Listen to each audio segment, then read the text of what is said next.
Bonjour, donc ici une vidéo qui présente donc mon projet personnel qui est donc des interviews et des témoignages de gens qui ont vécu l'Holocauste donc durant la Seconde Guerre mondiale. Donc c'est un projet qui me tient énormément à cœur évidemment et que je fais en guise de projet de fin de secondaire. Donc je vais quand même expliquer d'abord un peu la Seconde Guerre mondiale pour qu'on passe vraiment tout sur les mêmes bases là. Donc c'est la guerre la plus meurtrière évidemment donc de l'histoire de l'humanité en général, et qui était plus ou moins inévitable. Dès 1919, on la voyait un peu venir, avec le traité de Versailles qui va être un affront pour l'Allemagne, une humiliation totale.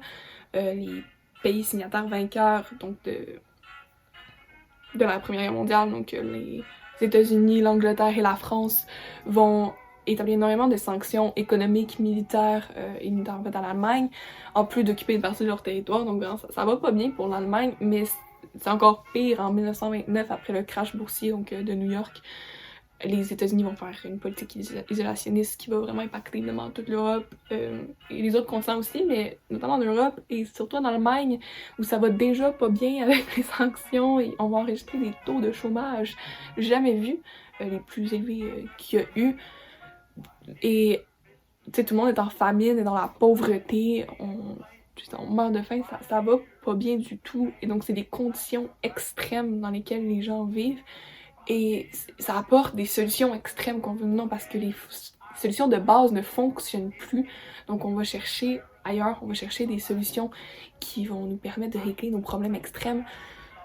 Donc on va éviter aussi de monter des gouvernements qui sont donc d'extrême droite comme d'extrême gauche, notamment le fascisme en Italie, mais aussi donc la montée du Parti national socialiste des travailleurs allemands, en abrégé et plus connu comme étant le Parti nazi.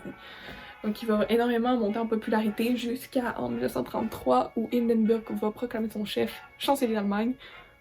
On connaît tous Adolf Hitler. Donc Adolphe, ouais, va promettre énormément de choses, donc beaucoup de promesses électorales, dont l'une d'entre elles se trouvait donc comment régler la crise économique. Il y avait plusieurs aspects, mais l'une d'entre elles était l'extermination des Juifs parce que c'est eux qui avaient toutes les richesses pour lui et ils étaient la cause de la crise économique, évidemment. Fallait mettre le mal sur quelqu'un et c'est tombé sur eux. Donc c'est pas juste ça, hein, il y a beaucoup plus de détails, de conditions, etc. Mais je vais pas rentrer dans tous les détails non plus, on en a pas de besoin ici pour vraiment comprendre ça au sein d'interview. Donc c'est ça, il va ouvrir énormément de camps en fait qui va servir à placer les juifs là. Donc les camps de concentration de base qui étaient donc pour ses opposants politiques, qui faisaient s'agrandir pour des camps de travaux forcés. On va en connaître quelques-uns donc plus tard qui sont aujourd'hui très connus, comme Auschwitz, mais on en reparle un peu plus tard. Donc des camps de concentration dans lesquels les juifs vont être placés. Voilà. Donc ça va plutôt aller comme ça, en fait, ça va être les juifs d'Allemagne, mais aussi ceux des zones conquises comme les Sudètes avant la déclaration de la guerre, et aussi après la déclaration de la guerre, ceux de France, en fait, quand elle va être occupée en 1940. Donc, en 1942, cependant, en janvier, il y a une nouvelle conférence qui va avoir lieu, la conférence de Wannsee, je sais pas si vous la connaissez, peut-être que oui, peut-être que non. C'est une conférence dans laquelle on va trouver une solution finalement pour les Juifs, pour la crise juive. Qu'est-ce qu'on fait avec eux? Hein? Parce que là, on a bien beau les mettre dans les camps de concentration, ils survivent, les maudits. Et bien, on va créer les camps d'extermination, donc il va en avoir 6 au total. Auschwitz-Birkenau, Belzec, Benzen, ouais. Treblinka, Sobibor, Majdanek et... qu'est-ce que j'ai oublié? Chemno. Désolée, il était loin celle-là. Il était nulle part en fait, j'avais complètement oublié. Donc, voilà. Donc, toutefois, on va découvrir l'étendue de ces camps de concentration-là, d'extermination-là, seulement à la libération, donc à la fin de la guerre 1945, donc ils vont être libérés et découverts par soit les Russes ou les Américains, dépendamment de où ils se trouvaient. Et il va y avoir une triste justice, si on peut appeler ça une justice, là, vraiment. Donc, lors du procès de Nuremberg, où est-ce qu'on va punir les plus grands dirigeants nazis, en tout cas ceux qui sont encore en vie, ceux qui sont encore là. Donc on va notamment y voir Goebbels, Himmler et Göring, ainsi que plein d'autres. Donc sans non plus parler, en fait oui, je peux mentionner le projet Paperclip, là, mais sans non plus parler de cet affront-là, il y a très peu de nazis qui vont être vraiment punis, donc 21 vont être condamnés, ce qui est donc, ridicule par rapport à tout le monde, tous ceux qui ont participé là-dedans. Mais en même temps, on peut pas punir tout le monde, on essaie de faire la paix sans qu'il y ait d'autres déclarations de guerre par après, et refaire le même système que quand il y a eu la Première Guerre mondiale, qui a dégénéré en Seconde Guerre mondiale. Donc, il y a vraiment eu pas beaucoup de justice pour donc ces 6 millions de juifs-là qui ont été tués donc dans les camps d'extermination de travaux forcés même. Donc, c'est un peu ridicule, mais on peut rien y faire aujourd'hui. On peut pas rétablir la justice, mais cependant, on peut leur offrir la voix, les laisser parler, les laisser s'exprimer, parce qu'il y a eu des survivants, évidemment, et donc ces survivants-là, c'est des victimes aussi, là, ça on va pas leur enlever. C'est complètement des victimes aussi donc de l'Holocauste. Et je trouve ça vraiment important de les laisser parler de ce qu'ils ont vécu. Donc c'est tous des bénévoles, en tout cas ceux que j'ai contactés, c'est des bénévoles, donc tu me dis de l'Holocauste de Montréal, qui donc vont partager leur expérience, leur histoire. Et aussi pourquoi c'est important pour eux d'en parler, parce qu'ils ont énormément de conférences étant bénévole au musée de l'Holocauste.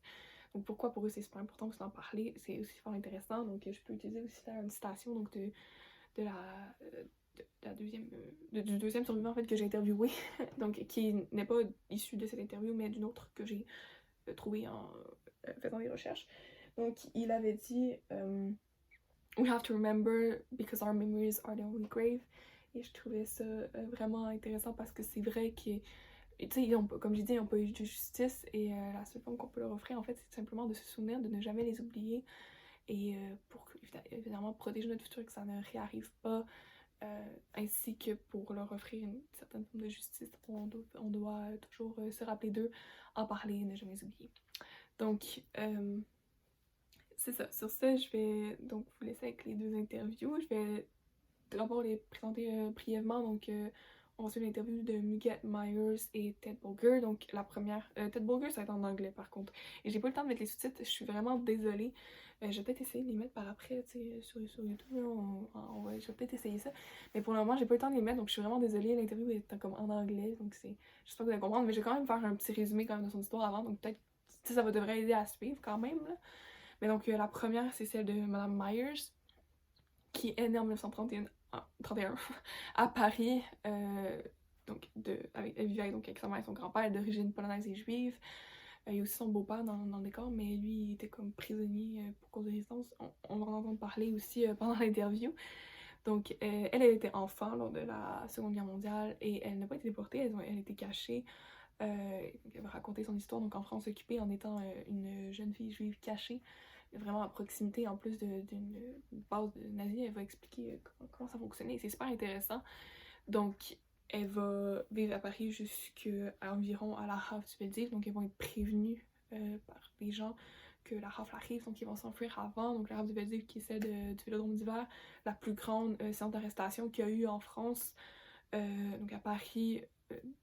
Donc pour l'arrestation de juifs, donc dans la nuit du 16 et 17 juillet 1942. Donc elle va aller se cacher dans un village à environ 200 km de Paris qui est Chanlot. Je crois que je le prononce correctement. J'ai eu de la misère à interview le prononcer, mais là je pense que je suis pas pire. Donc c'est sûr que les interviews par contre ont été faites sur Zoom parce qu'il faut les protéger du COVID, etc. Parce que je fais ça en temps de COVID. Donc, la qualité visuelle va avec, et comme la qualité sonore. Par contre, je vous préviens, lors de l'interview de Madame Myers, mon son est dégueulasse. Mais genre, vraiment, là, je n'exagère pas, il est horrible. Elle, quand elle répond, ça va. Mais moi, quand je pose des questions, on dirait que je suis sous l'eau, c'est vraiment horrible. Pourtant, j'avais fait des tests avant, et le micro allait bien, mais je sais pas, ça a vraiment pas marché dans cette interview-là. J'ai réussi à régler le problème. Pour la seconde interview, le son est beaucoup plus... tu sais, comme de meilleure qualité, là. Il est beaucoup plus écoutable si on veut. Donc si ça vous dérange vraiment trop, ben, je vous conseille d'aller sauter à la deuxième interview parce que c'est vraiment moins pire. Mais ouais, pour la première, le son laisse à désirer. Je suis vraiment, vraiment désolée. Et j'espère quand même que vous allez apprécier et que vous allez être capable de l'écouter et de tolérer ça. Je suis vraiment désolée, mais merci beaucoup pour votre attention et bon visionnage. C'est bon. Donc, j'enregistre l'interview. Donc, vous pouvez peut-être commencer par vous présenter là, avec votre nom, votre date de naissance, vos origines. Bon. Ouais. Je m'appelle Muguette Spalzer Myers. Je suis née un 5 décembre 1931. Ça fait que j'ai 89 ans. Et Vous les faites pas, vraiment. ah, c'est gentil, ça. Ben, je vais avoir 90 le mois prochain. Ah ouais, ben ouais. Wow. Et je suis née à Paris. Mes parents étaient polonais, émigrés en France. Et mon frère et moi sommes nés en France, à Paris. D'accord, parfait, merci. Donc, euh, vous, donc, ce que j'ai compris en lisant votre histoire, vous avez quand même perdu votre père très jeune. Vous l'avez pas bien connu. Comment? Votre père, par contre, vous l'avez pas vraiment connu. Non, mon frère, mon père, je l'ai perdu très jeune. Oui, Mon père, oui, oui. Mais et donc, vous habitiez avec votre mère et votre frère c'est pendant, ça. donc à Paris jusqu'à la déclaration de la guerre. Oui. D'accord. Donc, quand la guerre est déclarée, vous aviez genre autour de 8 ans. Est-ce que vous avez vraiment vu le changement ou pour vous, rien s'était passé? Oui, parce que lorsque la guerre a été déclarée, le gouvernement français a décrété que les femmes et les enfants devraient quitter Paris. D'abord parce que nous n'étions pas nécessaires à l'effort de guerre, et ensuite parce que peut-être Paris allait être bombardé. Les hommes étaient partis l'année précédente, alors c'est ce que nous avons fait. Moi, j'ai été évacuée avec mon école et dans un petit, dans une petite ville, Villeneuve-sur-Yonne, après une autre ville, Sens. On dormait dans les préaux des écoles, donc les salles de gymnastique, couchés dans des paillasses, c'est-à-dire des grands sacs dans lesquels on avait mis de la paille. On avait toujours faim, mais on nous avait dit de ne pas toucher au pain de couleur bleue qui était installé un peu partout pour tuer les rats. Et pendant ce temps-là, maman, mon frère, ma grand-mère, ma tante avaient été évacués, heureusement, dans le même centre, dans même province, en Bourgogne, dans un petit village qui s'appelle Chanlot. D'accord, parfait. Donc, vous restez quand même, vous restez combien de temps toute seule comme ça avec votre école? Oh, plusieurs mois, je me souviens plus à quel, Oh, j'avais 7 ans, alors je ne me souviens plus très bien combien de temps, mais finalement, maman a réussi à venir me chercher ok, avec l'aide d'une amie à elle. parfait. Donc, votre mère est venue vous chercher. Puis donc, après, vous partez dans le village avec votre frère, ou rejoindre votre frère et votre mère. C'est ça. Euh, mais là-bas, est-ce que vous vous inquiétiez par rapport, parce que donc, vous êtes d'origine juive, Oui. donc est-ce que vous vous Non, non, inquiétiez? d'abord, au début de la guerre, il n'y avait pas d'antisémitisme, on ne parlait pas de juifs et de camps de concentration ou quoi que ce soit. Alors, nous habitions ce petit village, maman allait coudre dans les fermes, les couturières, comme les dames aujourd'hui viennent faire le ménage dans les maisons. Moi, j'allais à l'école. Et puis, Donc, la vie semblait normale, vraiment, à ce moment-là. semblait, oui, Ouais. jusqu'au moment de l'arrivée des Allemands. Mhm. Là, comment est-ce que vous l'avez vécu? Est-ce que c'est arrivé comme un choc ou c'était graduel? Non, ça a été vraiment un choc. Ça devait être j'étais à la maison, ça devait être un jeudi, parce qu'en France, le jeudi, il n'y a pas d'école. Et OK. puis, j'ai entendu un grondement sourd qui venait du haut de Chanlot. Chanlot est bâti sur une colline. Alors, dans le haut, c'est la route de Paris, et dans le bas, c'est la route qui va vers le sud. Et alors, on a entendu un grondement qui venait du haut de Chanlot. Je me suis mise à la fenêtre, comme une gamine, pour voir ce que c'était. Et j'ai vu d'abord les premiers motocyclistes allemands qui passaient. Ensuite, il y avait un tank, on le voyait de loin. La tourette était ouverte et il y avait un monsieur, un officier vêtu de noir qui tenait un fusil mitrailleur et qui faisait virevolter comme ça de droite à gauche, droite à gauche. J'ai commencé à crier: Maman, les Boches! À l'époque, on les appelait les Boches. La croix d'Hitler! Oh, maman a vite couru, elle est venue à la fermer. On a des volets en France, on a des volets en bois qu'on ferme la nuit pour pouvoir dormir, pour empêcher le jour de filtrer. Alors, mais en haut de ces volets, il y a toujours une ouverture. Alors, maman et moi, on s'est mis comme ça, on a monté sur les chaises, on s'est mis à regarder, on a vu les premiers, donc les premiers camions remplis de soldats allemands qui passaient. Ils ont défilé comme ça presque toute la journée. Puis ensuite, ils se sont installés à 3 kilomètres de Champlot, dans un village qui s'appelle Avrolles. Est-ce que vous aviez peur à ce moment-là ou vous étiez juste On vraiment avait, choqués? on avait toujours très peur. Ouais. D'abord, le gouvernement français nous avait fait peur à nous, aux enfants particulièrement. Il disait, si les Allemands vous offrent un bonbon, ne le prenez pas, c'est un bonbon empoisonné. Si vous offrent un crayon ou une plume, ne le prenez pas, parce que ça va exploser. Vous pensez si on avait peur? Ouais, j'imagine. Wow. D'accord. Donc, vous restez un moment à Champlot pendant, Champlot. Champlot. D'accord. Euh, mais de ce que j'ai noté, vous retournez à Paris en 1941. Euh, donc, comment ça se fait que vous retournez à Paris en plein milieu? Eh ben, parce que c'était ce qu'on appelait la drôle de guerre. Mhm. On ne se battait pas, tout était calme. Ouais, On voyait les Allemands, mais tu vois, ils se promenaient comme ça. Alors, maman a dit, ben, si rien ne se passe, pourquoi est-ce que nous ne retournerions pas à Paris? Alors, c'est ce qu'on a fait. On a pris le train pour aller à 6 kilomètres de Champlot. À Brinon, il y avait la gare. Avec nos valises, il y avait maman, mon frère, ma grand-mère, ma tante et moi. Et puis, le train a commencé à rouler. Et puis, au bout d'un certain temps, le train s'est arrêté. Donc, c'est normal qu'un train s'arrête, mais le train ne repartait pas. Alors, maman est descendue pour voir si elle pouvait trouver quelqu'un qui posait des questions, à qui demander. En effet, il y avait un monsieur en uniforme de- du chemin de fer. Alors, elle a demandé, monsieur, comment se fait-il que le train ne repart pas? Alors, monsieur lui a dit, ben, ça ne repart pas parce que le pont, ils ont fait sauter le pont. Et les Français ont fait sauter le pont pour pas que les Allemands arrivent. Ça les a pas beaucoup retardés. Et alors maman a demandé, est-ce qu'on peut traverser la Seine? Comment va-t-on traverser? Est-ce qu'il y a un autre pont? Alors, monsieur lui a dit, oui, il y a un autre pont un peu plus loin. Alors, avec nos armes et bagages, nous avons marché jusqu'au pont. Il y avait un pont, en effet, c'était un pont de bateau. C'est-à-dire, c'était des barques, vous savez, des barques à rames sur lesquelles étaient clouées des planches. Il fallait traverser là-dessus. Et les bateaux, ça tangue. ouais. Alors, nous, nous avons réussi quand même avec les bagages, avec maman et ma pauvre grand-mère. On a réussi à passer et on voyait dans l'eau, on voyait des valises que les pauvres gens avaient laissé échapper parce que c'est difficile. Mais enfin, nous sommes Ouais. arrivés à bon port de l'autre côté. Oh mon, ça doit être l'expérience. Euh, ouais. Donc, par la suite, vous retournez donc à Charlot en 1942 en échappant de justesse à la rafle du Belgique. Donc, Oui. est-ce que vous connaissiez des gens qui, eux, sont restés ou vous êtes toutes parties et vous avez toutes réussi à vous? Ben, moi, maman, mon frère et moi, euh, ma tante a été déportée.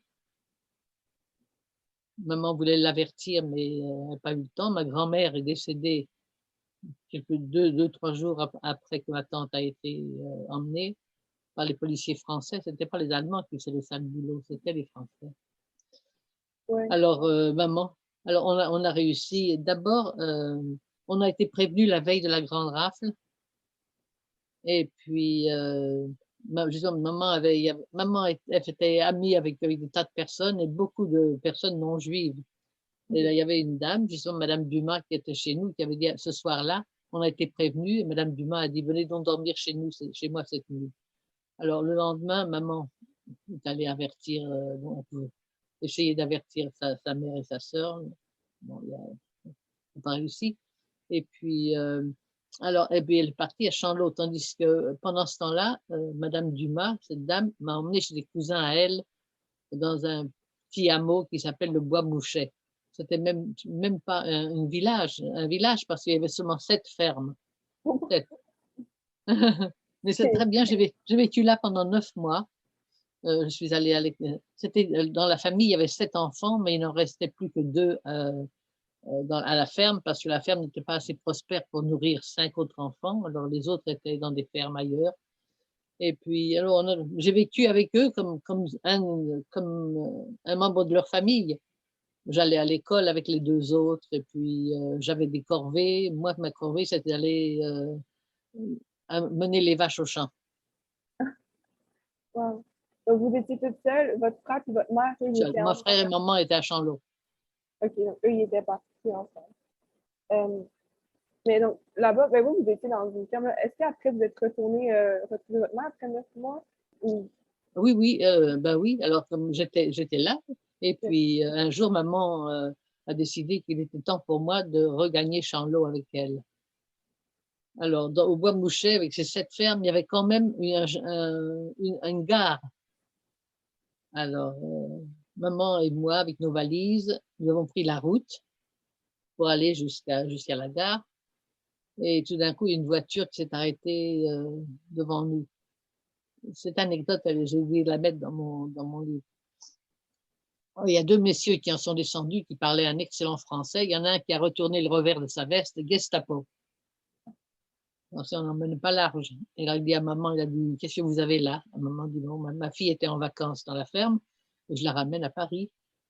Il a dit, bon, allez, ouvrez les valises. Dans les valises, il y avait bien mes vêtements, mais il y avait aussi un jambon, il y avait du fromage, des choses du marché noir qui étaient strictement interdits. Alors, elle a posé par terre et puis elle a dit, le type lui a dit, bon, et vos papiers? Le papier d'identité pour les Français, c'était 2 feuilles, 2 pages comme ça qui se fermaient. Pour les Juifs, c'était toute une... ça s'ouvrait comme un accordéon. Il y avait le mot juif gravé dessus. Tenez. Ça, c'est à ma grand-mère. Vous voyez, Ouais. il y a le mot juif étampé dessus.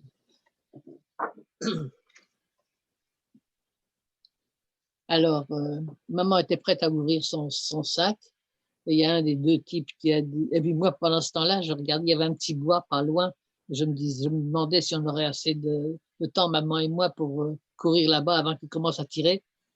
Mais il y en a un tout d'un coup qui a dit, allez, vous n'avez pas l'air de brigand, vous pouvez aller. Maman n'a pas eu à ouvrir son sac, ni ses valises, et nous sommes arrivés à la gare. Oh, wow, ça a dû être... Un autre miracle que j'ai oublié de marquer. Oui, ben oui.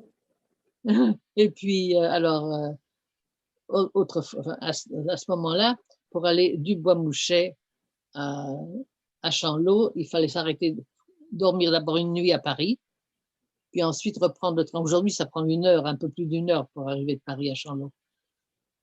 À l'époque, c'était pas ça. Alors, bon, le lendemain, maman et moi naturellement, nous n'avions pas nos étoiles, comme tous les autres, nous avons pris le train pour arriver jusqu'à Chanlot. Wow. D'accord. Donc, vous n'êtes pas fait arrêter dans le train, vous avez réussi à passer. Non, pour du Bois Mouchet à Chanlot, il n'y a pas eu de problème. Rien eu. D'accord. À Chanlot, est-ce que vous étiez caché d'une certaine façon ou vous étiez vraiment en village? Non, nous vivions à l'air libre. Tout le monde à Chanlot, tout le monde, y compris les enfants, savait que nous étions juifs. Et tout le monde a gardé le silence. Vous n'avez jamais été... Même mon ami Jacques Delagneau, qui allait aider la fille du maire, Yvonne, à faire ses devoirs de calcul, parce qu'elle était aussi nulle en arithmétique que moi. Et alors, il voyait monsieur le maire était assis dans sa chaise et il fumait sa pipe, il lisait des lettres qu'il jetait dans le foyer. Il y avait le feu dans la cheminée. Alors, il lui a demandé, monsieur le maire, il dit, pourquoi est-ce que vous brûlez ces lettres? Il lui a dit, ce sont des lettres de dénonciation. Donc, il y avait sûrement des gens à Chanlot qui étaient contre, mais on n'a jamais su qui. Monsieur le maire ne nous a jamais dit. Et on a vécu comme ça. Seulement, voilà. Moi, j'ai un nom à coucher dehors. Mon nom de famille. Ça a 8 lettres, 2 voyelles et 2 Z. Oui. Donc, imprononçable pour pour des voix françaises. Oui. Monsieur le curé venait souvent chez nous. Alors, monsieur le curé avait 2 soutanes qui tombaient en lambeaux maman lui en raccommodait une pendant qu'il portait l'autre. Et puis, il aimait beaucoup parler avec maman. Elle était autodidacte, mais elle savait, pouvait discuter sur des tas de choses. Oui. Monsieur le curé aimait beaucoup quand il venait. Alors, mais il a dit à maman, il a dit madame, il a dit avec un nom comme le vôtre, si les Allemands viennent vérifier les registres, tout de suite, ils vont savoir qui vous êtes. Mhm. Alors, on va changer ça. Alors, le prénom de maman, Bella, est devenu notre nom de famille. Il a donné un nouveau nom à maman, Isabelle. Alors, elle s'appelait Isabelle Bella. Mon frère s'appelait Joseph, il n'y a pas de problème. Et moi, je Ok. m'appelle Muguette. Ah, monsieur le curé a dit, bon, Muguette, c'est pas un nom de sainte. Et comme j'ai pas de petite Marie au catéchisme, elle va devenir Marie Bella. Et c'est comme ça que je suis allée à la messe, au catéchisme. Je suis allée non seulement à la messe, mais au vêpres accompli, et puis à toutes les fêtes religieuses. Et monsieur le curé avait désiré me baptiser. Mais maman a toujours essayé de retarder l'échéance. Vous savez, la religion catholique, ça parle à un enfant, un bébé né dans une mangeoire, où il y a des vaches, des trucs, juste, surtout quand on vit dans une ferme. Alors, je voulais être baptisée. Et monsieur le curé disait à maman, tout le monde à Chanlot a déjà préparé la robe de communiante, parce que en France, les premières communiantes arrivent, on les habille comme des mariés. Alors, une robe blanche, un chapeau blanc, des gants blancs, des chaussures blanches, un missel blanc, tout, un chapelet blanc. Alors, bon, mais maman, vous voyez, maman avait été remariée et mon père était prisonnier des Italiens dans le sud de la France. Parce que les Italiens avaient envahi le sud de la France, voulant leur part du gâteau. Excusez-moi, je vous Oui, reviens. il n'y a pas de problème. Il y a pas de problème. Allô? Oui, Loli, ça va bien, merci. Vous m'excuserez, je suis en conférence.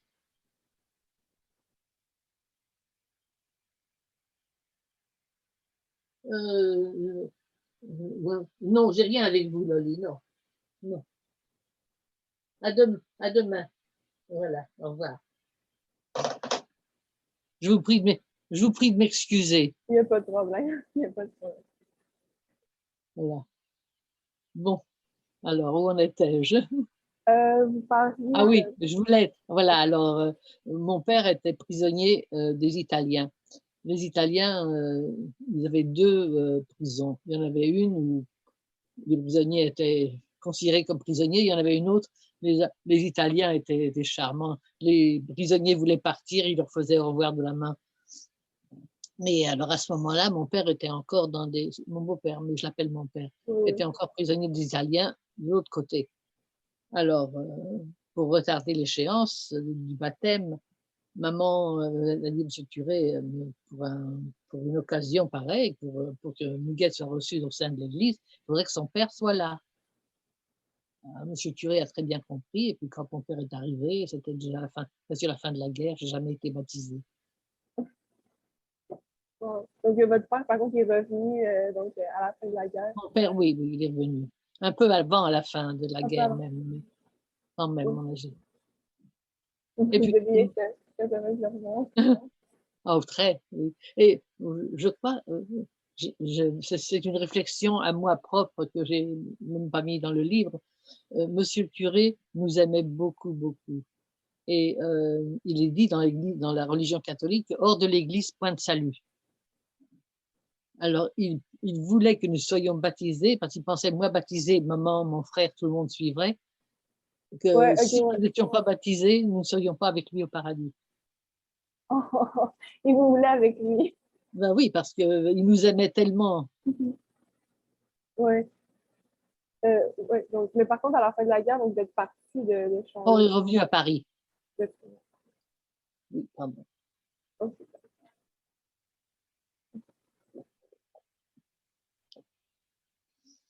Euh, donc, oui, et quand vous êtes revenu à Paris, tout était redevenu normal comme du jour au lendemain. Oui, oui, oui, tout était redevenu. Naturellement, nous étions encore à Chanlot quand les Américains sont arrivés, mais après ça, nous avons regagné Paris. Et tout était comme quand vous étiez parti, genre, ça a été. Mhm. Est-ce que vous avez pu retrouver une maison? Comment vous avez fait pour...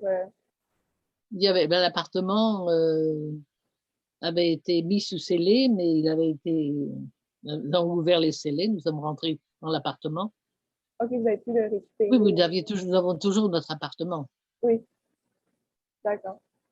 Et donc après, vous êtes parti... vous êtes parti faire une école de commerce par la suite à Paris? Comment? Après la guerre, vous êtes parti faire une école de commerce? Oui, je suis à l'école commerciale. Oui. C'est ça, j'ai étudié là.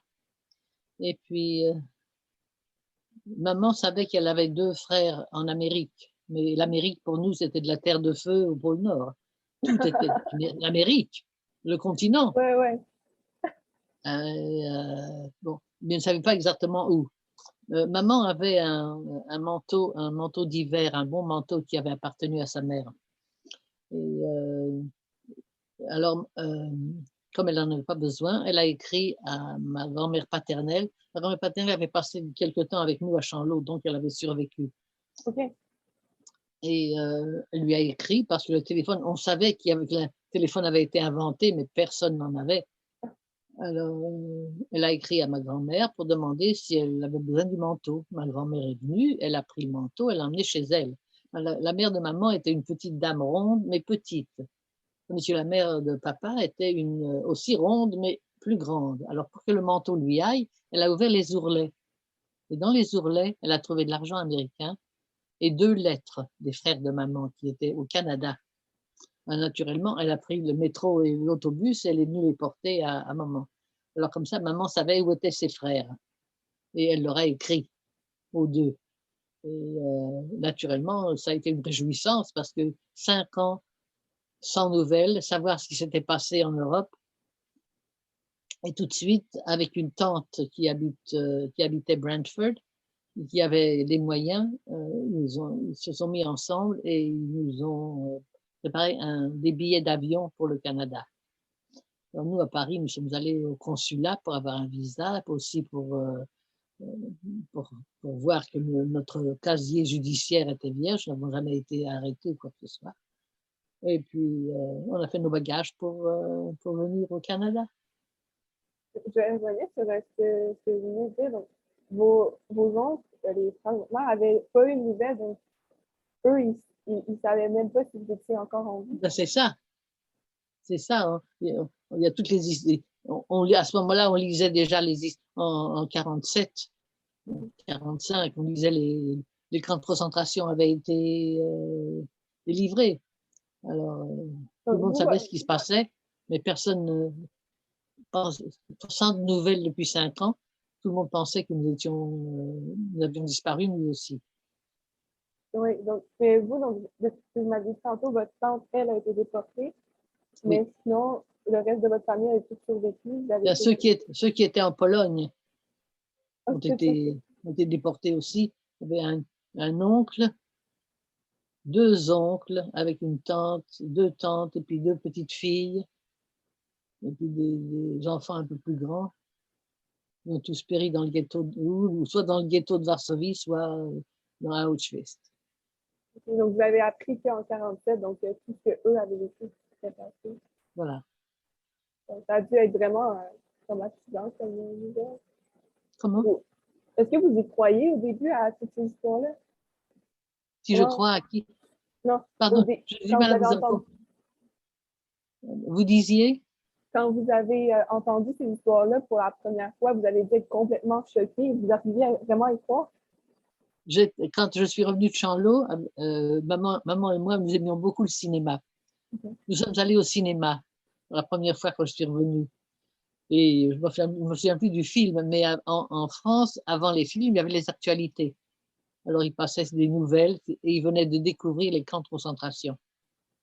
Alors, moi, je ne sais pas ce qui s'est passé, mais je me suis retrouvée sur le trottoir avec maman qui me giflait. J'ai dit, mais maman, pourquoi tu me bats? Alors, elle dit, c'est parce que j'ai commencé à hurler tellement fort quand j'ai vu les camps de concentration, il a fallu qu'elle me sorte du cinéma. Ah, Je me wow, rappelle. puis vous vous en rappelez même pas, là. Wow. Ouais, donc, Donc, si on se revient à quand vous arrivez au Canada, donc chez votre tante, C'est ça, c'est mon oncle, oui. chez votre oncle, oui. Donc, vous arrivez d'abord en Ontario. Non, nous sommes arrivés mon oncle, un de nos oncles a dit à maman, il dit, pourquoi vous viendriez pas à Montréal? Ici, on parle français. Oui, oui. Alors, bon, nous étions tellement contents, mais on ne se comprenait pas. Moi, j'avais 15 ans, j'étais une gamine. Maman m'a emmenée, je ne sais plus où nous allions, dans un tramway, parce qu'à l'époque, il y avait le tramway. Elle a demandé quelque chose au chauffeur, et pour savoir où on fallait descendre. Le chauffeur a répondu quelque chose. Rien compris. Je me suis tournée vers maman. Je dis, maman, t'es sûre qu'ils parlent français, ces gens-là? C'est le honte. Ah, On n'a rien compris. mais non, mais oui, c'est l'accent de l'époque qui devait être encore plus Ben oui. prononcé. Ça devait être compliqué. Ouais, donc vous êtes arrivé puis vous avez décidé de rester au Canada. Oui, et puis je suis retournée à l'école protestante, Mhm. à l'école commerciale.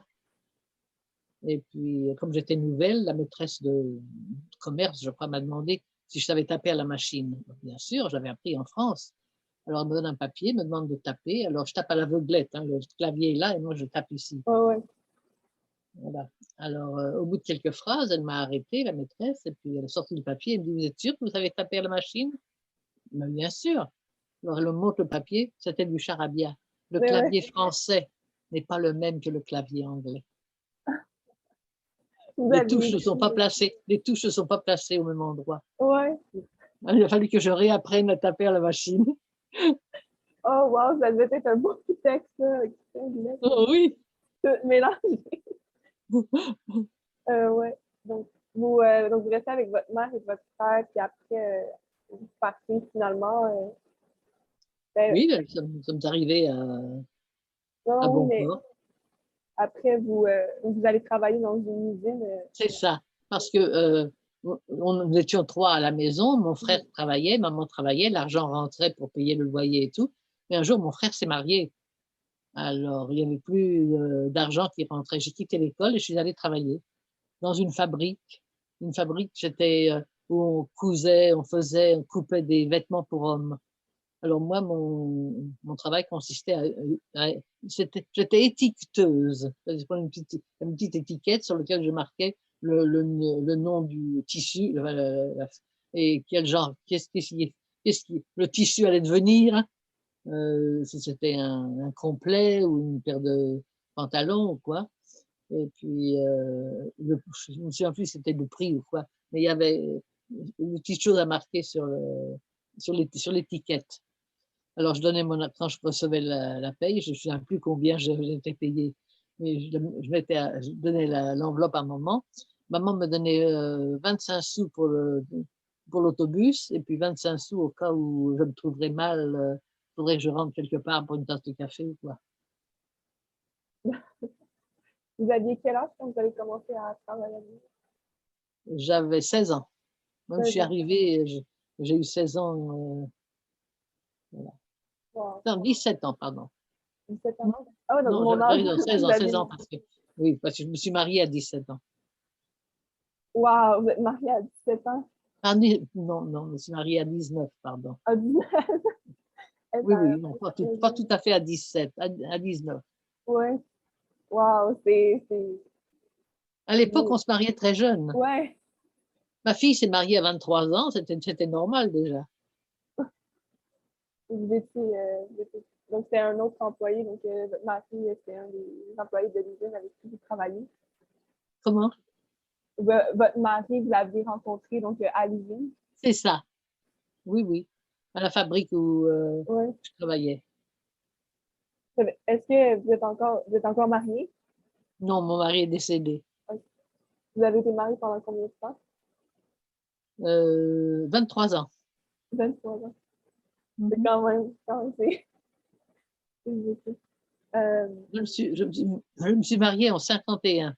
ouais, donc, wow, c'est impressionnant. Donc, vous parlez que vous avez donc 2 enfants. Oui, Ouais. 2 enfants, une fille. Mon fils, malheureusement, est décédé l'année dernière, mais il n'avait pas d'enfant.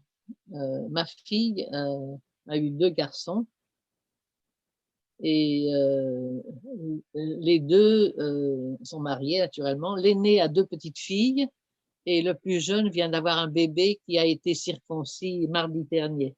Donc il a 9-10 jours aujourd'hui. Wow! Oh! Oh, c'est cute. Un tout petit. Je me rappelais plus qu'ils étaient si petits. Ouais, un tout petit bébé, wow! Et voilà. Ah ben, félicitations, monsieur. Merci beaucoup. Est-ce que vous avez donc d'autres choses à qui vous voulez parler? Comment? Est-ce que vous avez d'autres choses que vous voulez parler? Non, pas, non. La vie s'est déroulée Ouais, normalement.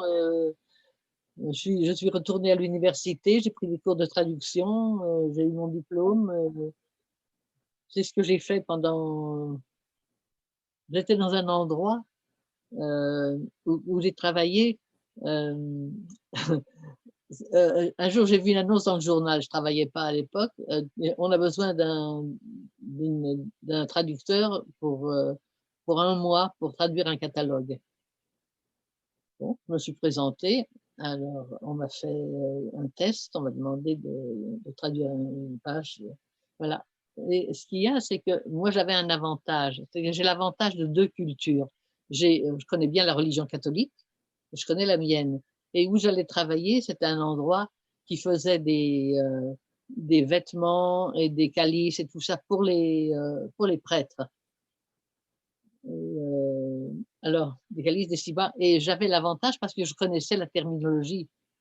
Je savais comment on dit de l'anglais au français. oui. Alors, au bout d'un mois, ils m'ont demandé si je voulais rester. Et j'ai été là 18 ans. Ah. Donc, vous traduisiez donc, du français à l'anglais. Ah oui, c'est ça. Wow, C'était- c'est très intéressant. Mais, donc, voilà. Mais moi, j'ai comme plus d'autres questions. Donc, peut-être que est-ce que vous avez votre livre sous la main, peut-être, pour le... Oui. Excusez-moi, j'ai du mal à vous entendre. Je dois être Désolée, sourde. désolée. Est-ce que vous avez votre livre sous la main pour le montrer? Le livre, Ouais, attendez, je sais pas si j'en ai un ici. peut-être. Attendez une minute. Oui, oui, pas de problème. Je crois que j'en ai un. Attendez, deux.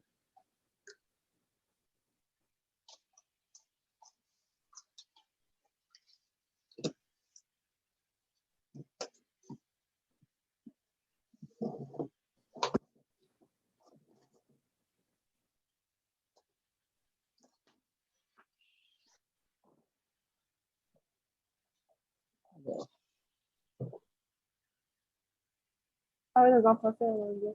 Vous avez écrit ça en quelle année? oh, je ne me rappelle plus, ça doit faire presque une dizaine d'années. Ça fait une dizaine d'années. Peut-être pas tout à fait 10 ans. Donc, ça, c'est un résumé donc, de vos mémoires. Donc, Voilà. Mhm. d'accord, merci beaucoup.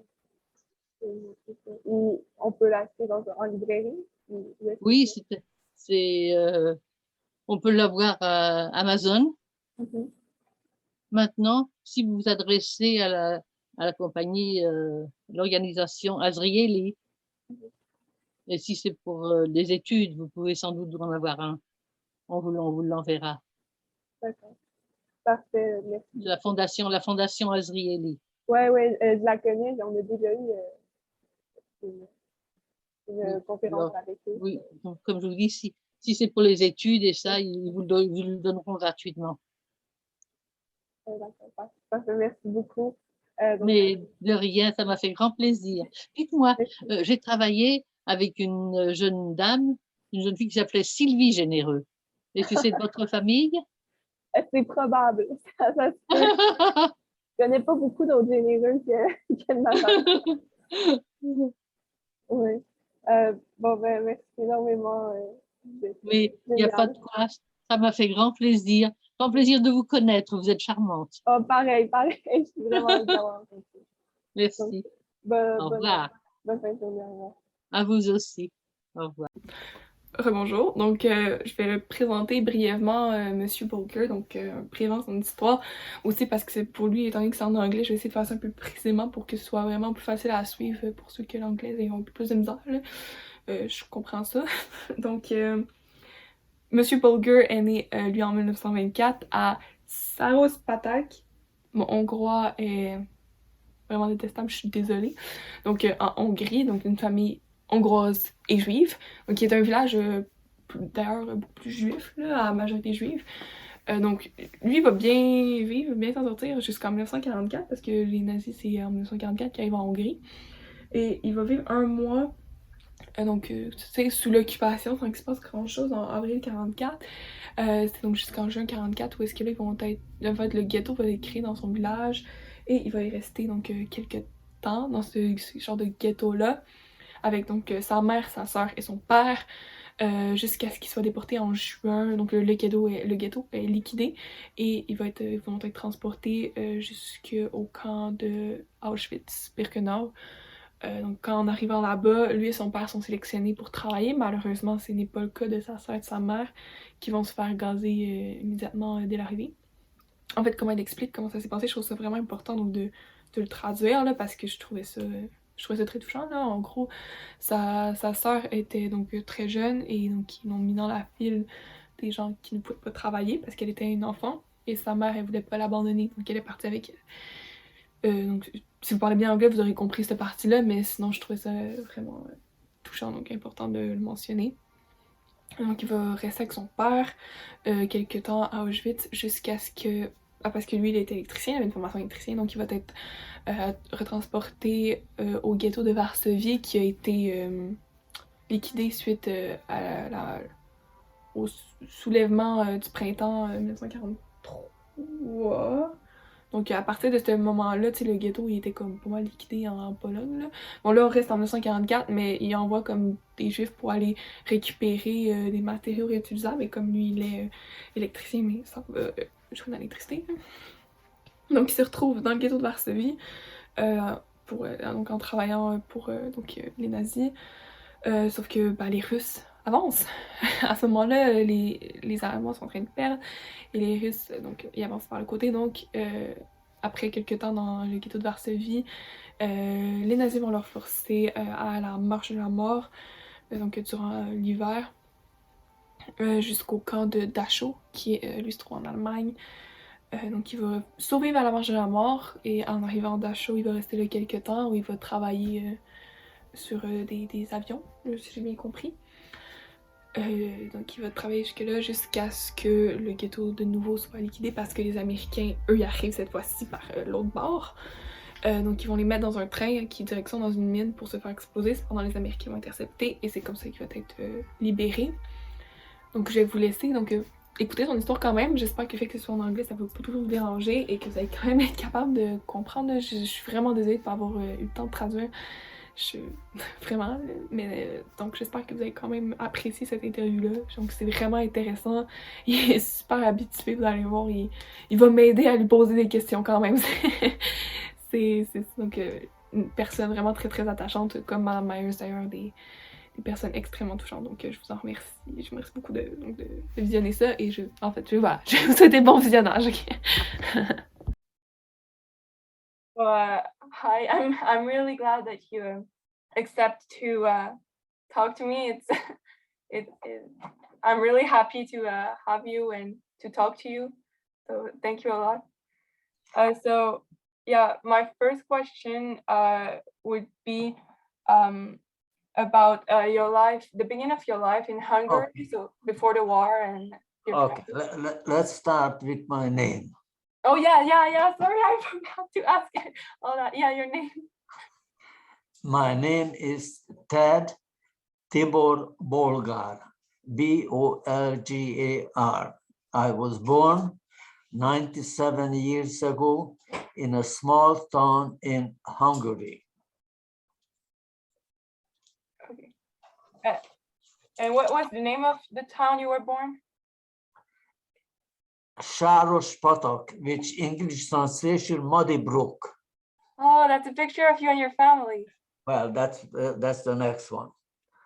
this was my family. Yes. So your parents and your sister. Yeah, my father fought in the First World War. For real? Yeah. Was yeah, was shot, was decorated, everything. My sister was named, well, her name is Vera. She was 6 years younger than I was. My father had a small store. They ran it together with my mother. It was a normal life for a small town. You have to understand those days, we had no cars. Very few people had a telephone. And we just lived within the town. Our only information from the outside world was 3 newspapers run by the government. Okay. So, later on, we had a radio with 2 channels, both run by the government also. Okay. So I had an ordinary, normal life. Yeah. We weren't really aware of what was going on outside, never mind Hungary, outside of our town. We knew that the Hungarian government joined Hitler when he came to power, but that didn't affect us until 1938, almost 4 or 5 years later. Okay. When the first anti-Jewish law came. Wasn't too bad. Jewish workers for the government were fired. Some executives were put into, anyway. Okay. Yeah. But as I say, it didn't affect the law, the small town. But from then on, each year, another law came. So by 1940, 1941, the Jewish merchant didn't get the merchandise which was controlled by the government, which was salt, sugar, tobacco, and so on. Jews couldn't have a servant who was younger than 42 years old. Okay. But Yeah. that was it. But, you know, all came slowly, so we coped with it. Yeah. And your father still had the right to have his store at that time. Yes. And I still attended school. As a matter of fact, I went to a Catholic high school because that was the only one. Okay. Those days, even religion was a compulsory subject. So once a week, rabbi, reverend, priest came. We went to separate rooms. That was that. Okay. Now, things got worse in 1941. I don't know how much you know about the war. Hitler was victorious out west. He occupied Holland, Denmark, Belgium, and most of France. Yes. But he had no food and had no oil enough for his own population, so they decided to attack the Soviet Union, which had both. Now, that was a big mistake, but he needed oil and food. So Hungarian government felt obliged to help him in his new venture. So they joined the Germans on the Russian front.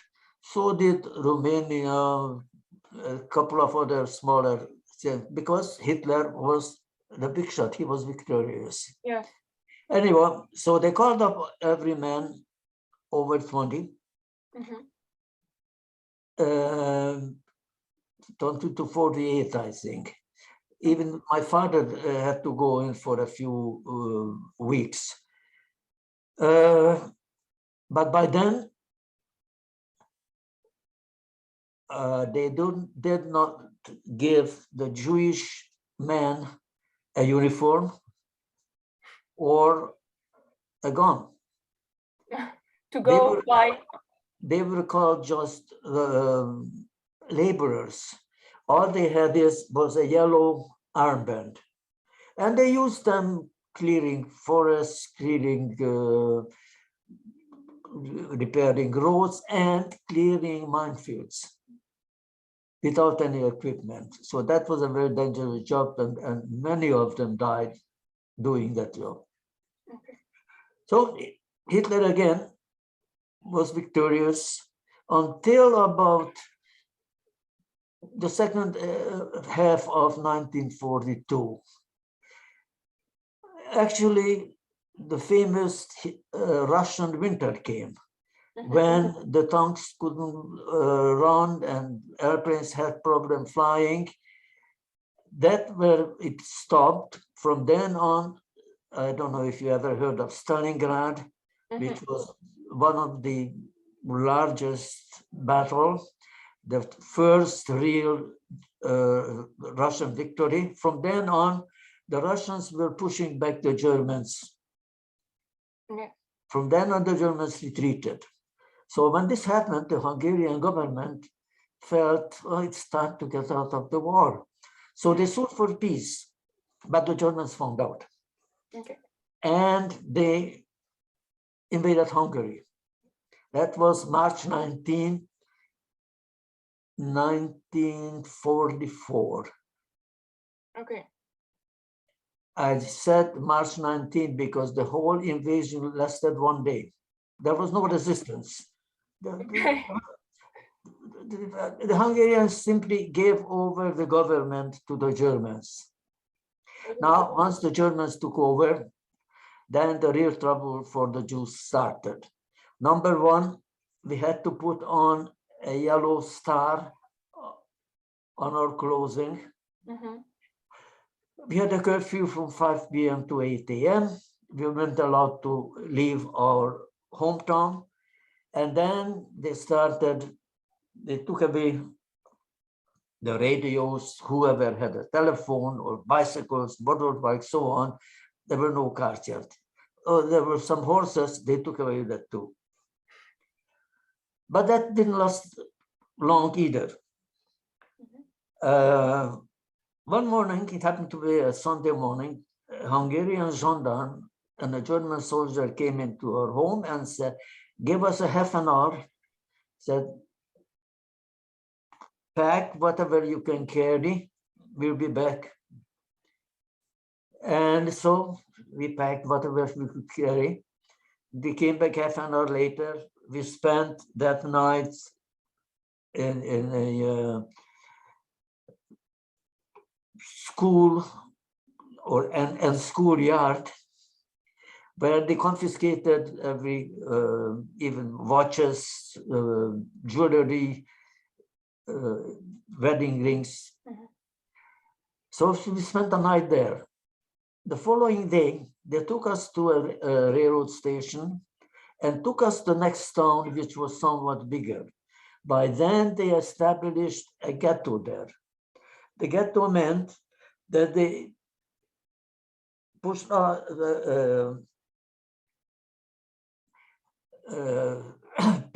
people from the worst part of town, about 2,500 of them, and they fenced in that part, and they pushed in 12,500 Jews. Now they could do it because we had no furniture. You know, we just went back, and that was that. So anyway, we got some straw and some blankets and so on, and that was our ghetto. Okay. The ghetto was patrolled by the Hungarian gendarme, not the German soldiers, that we shouldn't escape. We tried our best. We got a hospital.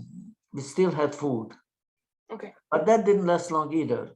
Again, Hungarian gendarme, German soldier came, pick up your belongings, and they took us to a siding, a railroad siding, where there was a train waiting, cattle cars, and an engine. They pushed us into the cattle cars, 80, 90 people. By the way, even the opening of the cattle car was covered. Okay. Then they gave us two pails, one full with water, the other one was empty. Then they locked the cattle cars, and the train started and stopped and started, because anytime another train came, they pushed us aside. So our trip lasted around 3 days. Okay. I don't have to tell you how fast the empty pail got filled and how fast the other one got empty. Mm-hmm. Then the train stopped again. It was night, so we were just waiting there. At daybreak, they finally opened the cattle cars. We were facing German soldiers with dogs. They were screaming, "Get out fast, fast, fast. Leave your belongings there. We are going to take it after you." Yeah, because you weren't understanding German. Yeah. Now the place, we don't know where we were, but that's how it looked. They separated the men from the women. Okay. Are you getting a good view of this? Yeah, I think, yeah, I see it well. There's another one, maybe even bigger. You see, I just want to mention it, that all these pictures were taken by Germans. Okay. They wanted to show Mm-hmm. the world what they can do. See, here are the German soldiers. Yeah. Yeah. Okay, as I said, we didn't know where we were, but that was a long platform, and the two groups, male, female, were going to the end of this platform, where there was a group of SS soldiers were standing, including Dr. Mengele. I don't know if you ever heard of him. Yeah, I've heard of him. They were called him the Angel of Death. Mm-hmm. And as you got to them, they push you either right or left. We had no idea again Mm-hmm. what was going on. What we found out later, this was what they called selection. Mhm. Anybody whom they thought would be a fairly good worker, send them on one side. Children, old people, weak people, even women with babies in their arm were sent to the other side. They were told, well, you were in the train for 3 days, you must be dirty, you have to take a shower. And there was a big building, even said bathhouse. They put them pushed them in, told them, make sure you know where you put your clothes and so on. Then they pushed them into the shower room, but instead of water, gas came. Mm-hmm. They were killed that morning.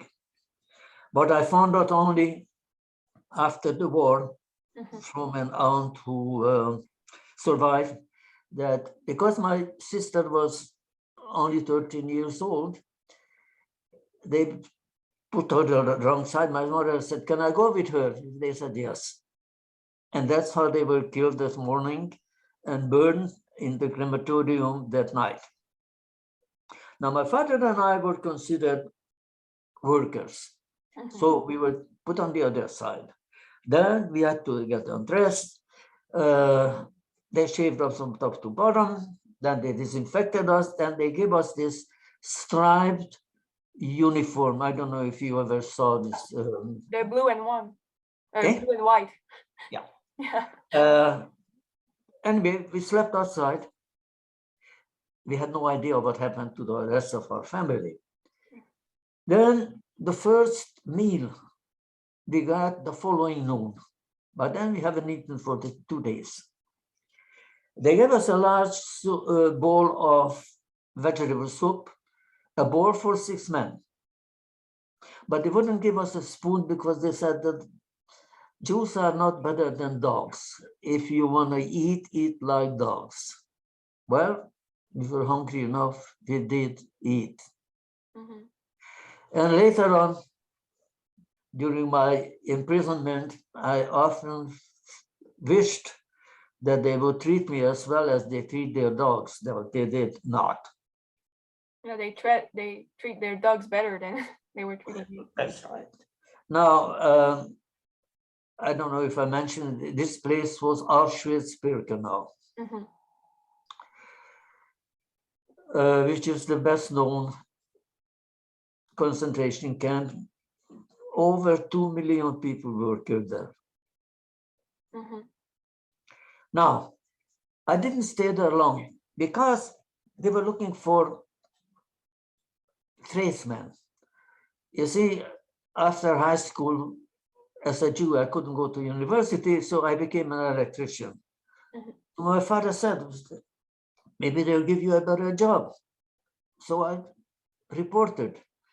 What they did, they grabbed me again, a train, cattle cars, pushed me in, and the train started.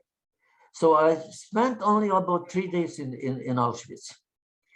Now, my next destination was Warsaw, the capital of Poland. Mhm. Now, I have to go back a little bit. 1939, when Germany invaded Poland,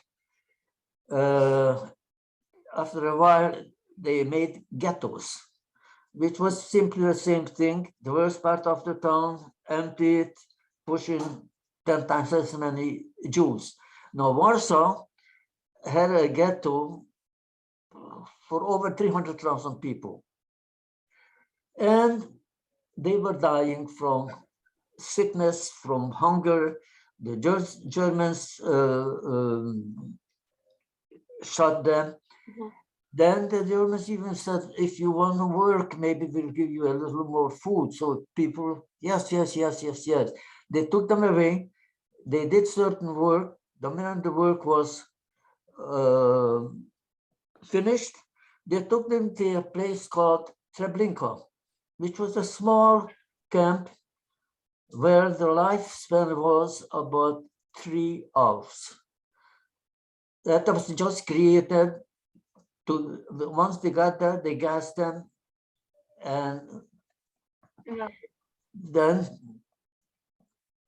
that was it. As I say, the lifespan was about 3 hours in that camp. Yeah.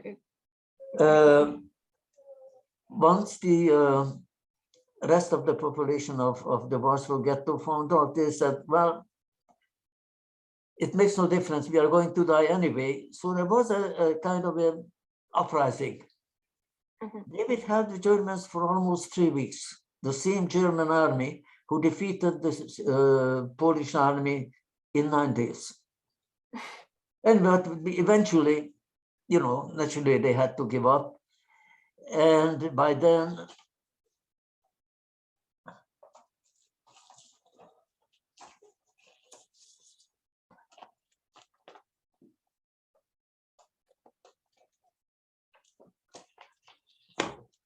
that's how the Warsaw Ghetto looked.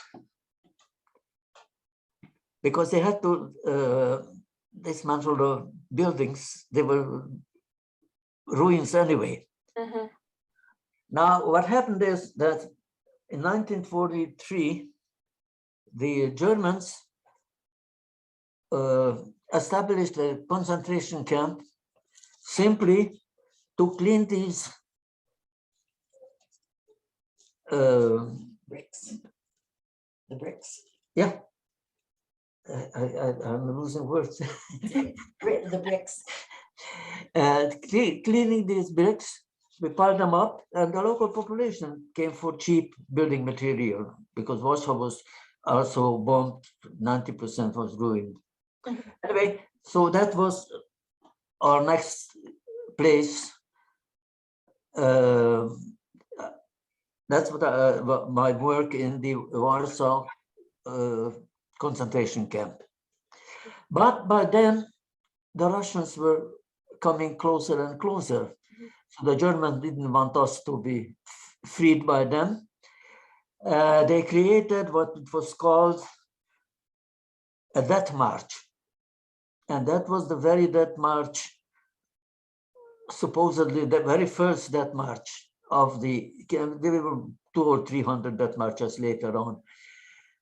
So we started out, I think 5,900 of us started out. And by the time we finished the march in Germany, 1,200 of us left. The place in Germany was Dachau. I don't know if you heard of it. Dachau was the very first concentration camp Hitler established, not only for Jews, actually for communists, socialists, some clergymen, habitual criminals, homosexuals, anybody he didn't like. Mhm. But by 1944, when we got there, Dachau was completely different. It became the center of the German economy. You see, every German man during the war was in the army, navy, or in the Air Force. So the whole German economy was based on, by then they had 3.5 million Russian prisoners, and they had the population of the concentration camps. So anytime somebody needed workers, they called Dachau, and Dachau sent the number of workers they wanted. I didn't stay long in Dachau, maybe 2 or 3 weeks. They sent me to a small town, not too far actually from Dachau. It was named Mühldorf. The purpose of this, they established a concentration camp there for 850 people because they needed workers to build a airplane factory. It's 1944 when the Germans started losing the war, but Hitler still insisted. And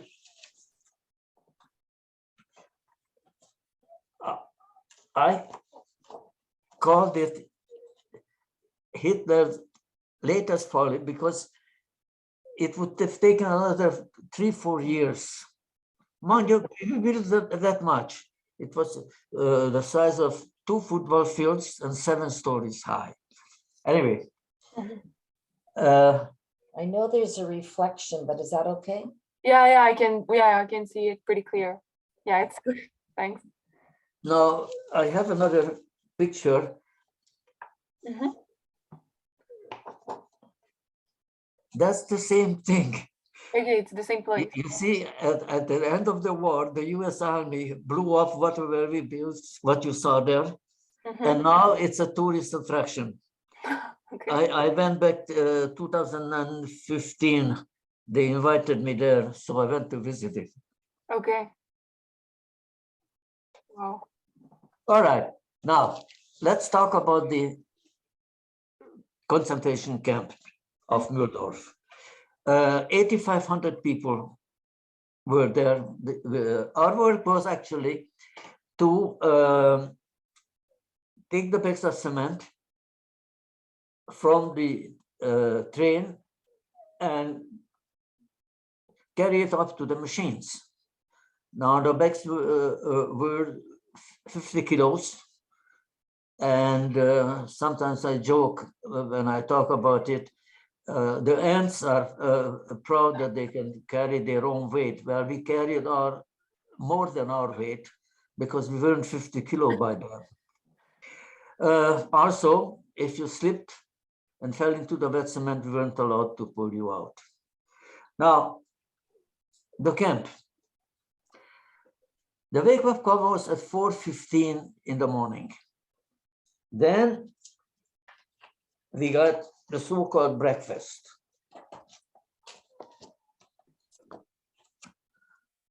Okay, so that was like your breakfast. Pardon? That was your breakfast. Well, we got a half a liter of coffee Okay. for breakfast in this. By then, each of us had this. And might as well tell you now, the Germans gave us a spoon because they realized we can eat much faster with the spoon. Okay. All right, the work went on 24 hours a day, a night shift and a day shift for 6.5 hours. Now, for lunch, did you see this? Did I show The spoon, the soup bowl? the soup bowl? Yes. Yeah, I'll show it they again. gave us a spoon Yeah. because they realized we can eat much faster with the spoon. Yeah. All right, now to continue about the food. For lunch, we got a half a liter of soup, kind of a vegetable soup. Mhm. For supper, we got a whole liter of the same soup, Okay. plus a piece of bread, which at the beginning was a good size. But as the German economy got worse, our bread got smaller and smaller. Once a week, they even give us a piece of margarine or something like it. And that was the camp. Now, let me show you. We had barracks for about 300, 350 people, 3 layers. Mhm. And by then, you see, we weren't that happy. Really tiny. We slept and worked in the same clothing. Mhm. We could never take it off because there was nothing else.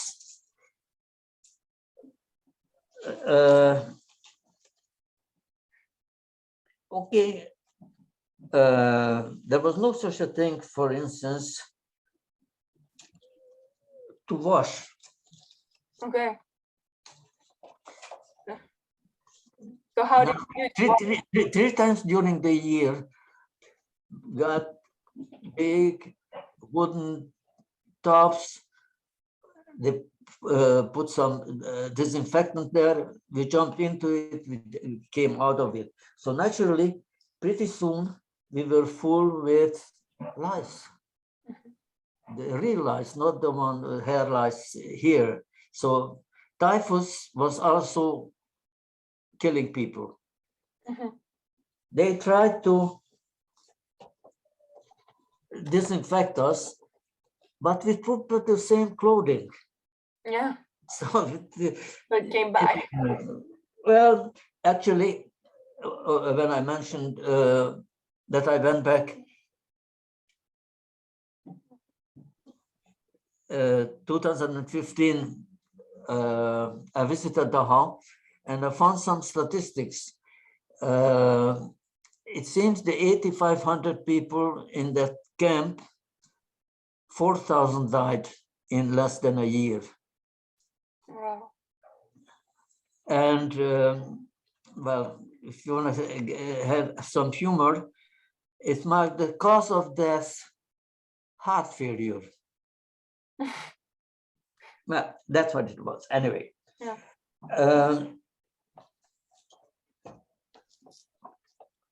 I don't know if you can guess what, or the other way.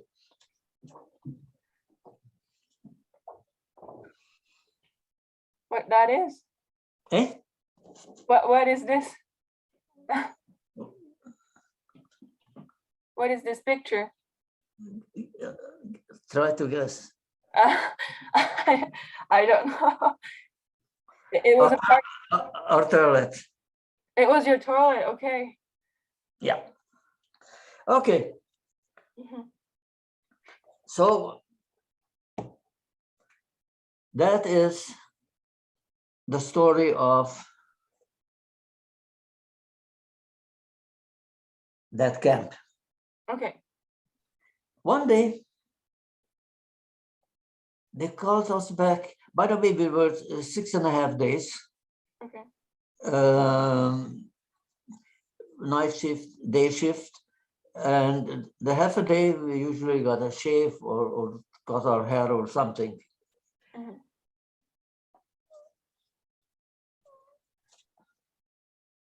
One day, they brought us back from the work earlier. We went back, by the way, the camp was about 3 kilometers away from the workplace. Okay. We got back to the camp, and there was again a train waiting for us, cattle cars. They pushed us into the train again. By then, 100, 120, because we were quite slim. Oh yeah. And they locked the train, and the train started. Again, we had no idea what was going on. Mhm. We found out that the train was supposed to go to an abandoned mine where they have to, all they have to do is push in the train, blow up the entrance of the mine, and 3,500 people very cheaply, efficiently will be killed. But luckily, the Soviet army got there first. So then our guards realized they are in trouble. So they stopped the train, and the train came back west. Because from west, the US Army was closing in, and they preferred to be prisoners of the US Army. The treatment would have been quite different. But I think a couple of days later, we realized the train stopped in the middle of nowhere, and we didn't see any guards. So we managed to open the cattle cars, and we saw we are in the middle of nowhere, no more guards. But further down on the highway, the first US trucks came. They just looked at us, didn't stop, because that's the way we looked. And that's not me, but I looked exactly the same. Full with boil due to vitamin deficiency, full with lice. Mhm. And they didn't know who has typhus and who doesn't. Mhm. So they just passed by. Yeah. By then, that afternoon, special trucks came. By then, the UNRWA was active. They picked us up and took us into a abandoned university campus, where they threw out the students. Mhm. And that was a camp. They called it DP camp, displaced person camp. We got there toward the evening, and they opened the dining room. And for the first time, I had a table in front of me. I had a chair. I had some cutlery, and they gave us supper. The supper was white bread and cream of wheat. So naturally, we were full of down and ran back for a second person. Some of us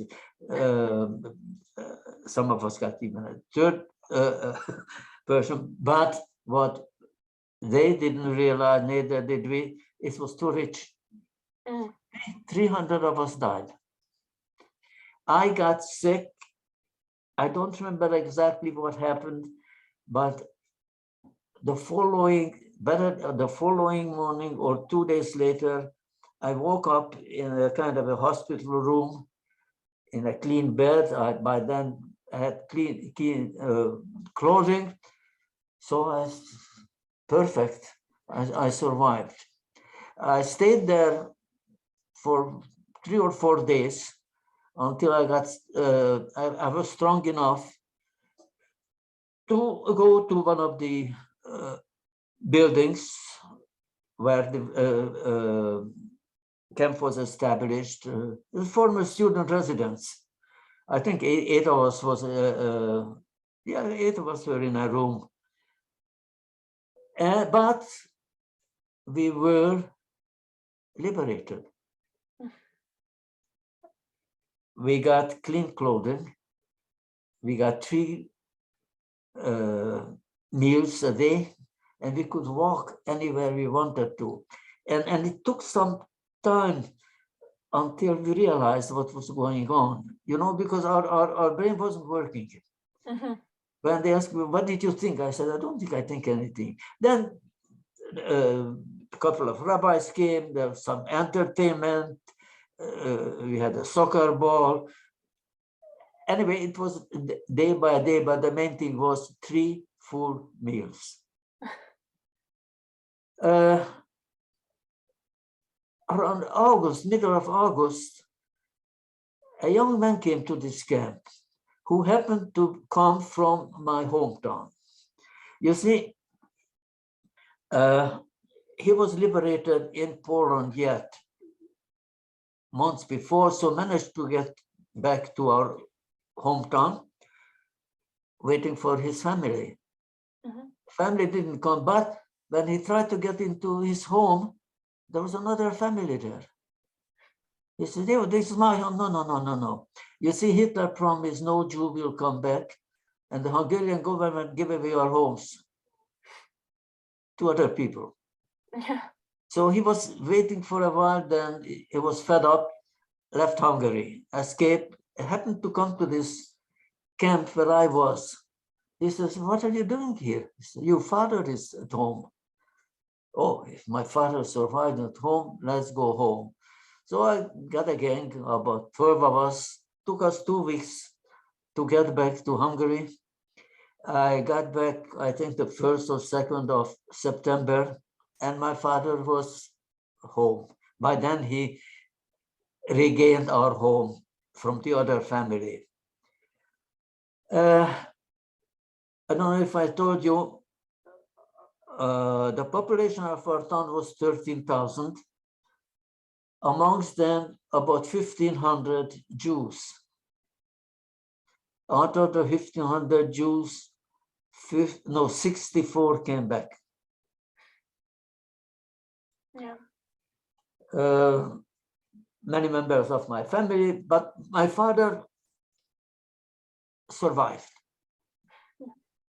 Even then, after I got back to Hungary, I started to realize the enormity of the Holocaust, because during the war, we were closed in with electrified fence, no connection, no knowing what was going on.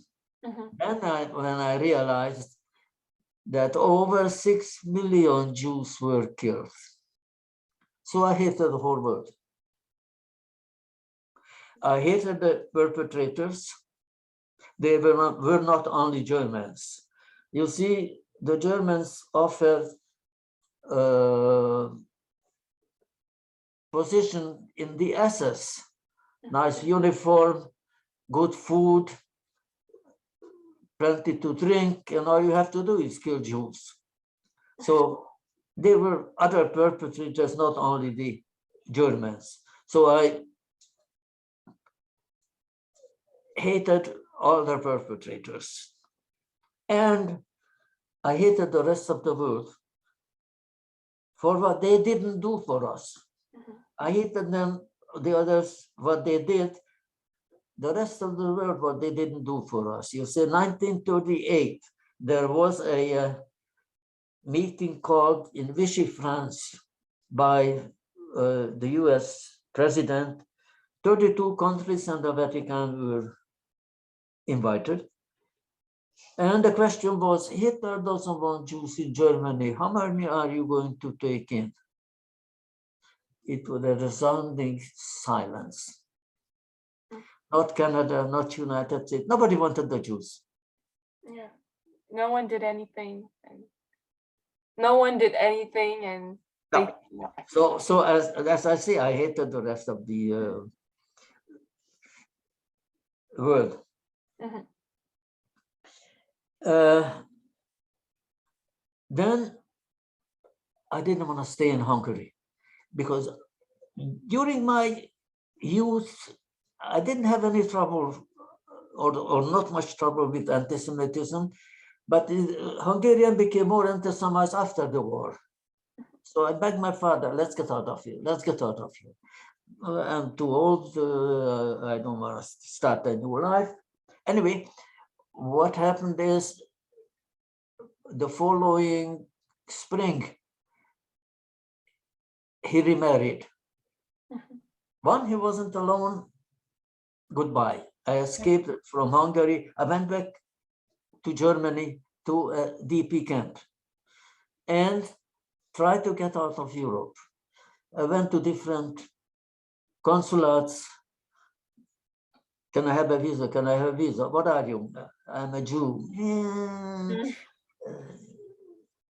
Anyway, until the end of 1947, because before, even the Canadian government, their slogan was none is too many. They wouldn't let in any Jews.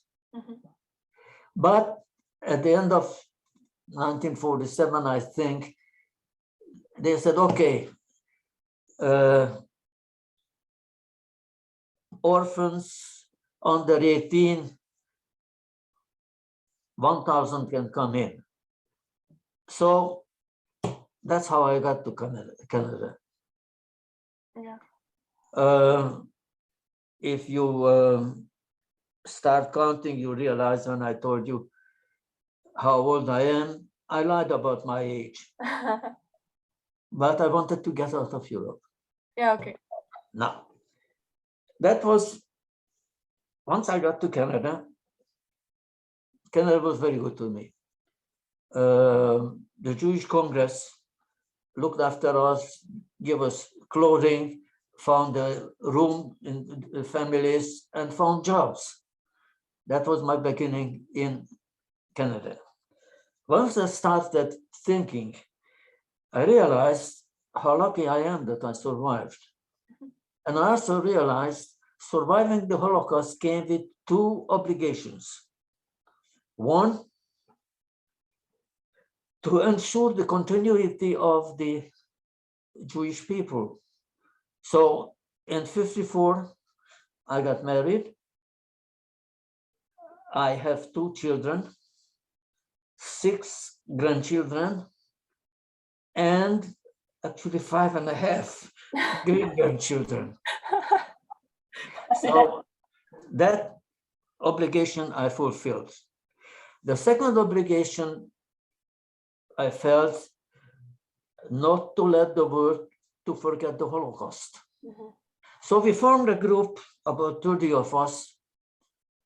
Once we started to speak some English, we went to schools, institutions, and talk about the Holocaust, the same what I'm telling you now. I went to churches, French schools, English schools. I even went to there's a military academy not too far from Montreal. Then I had a few appearances in New York State. Anyway, I'm still doing as much as I can. Right now, she is my manager. That's the And anyway, this is my story. By the way, if you want to see, 4 months after liberation, that's how I looked. Wow. You were beautiful. Thank you.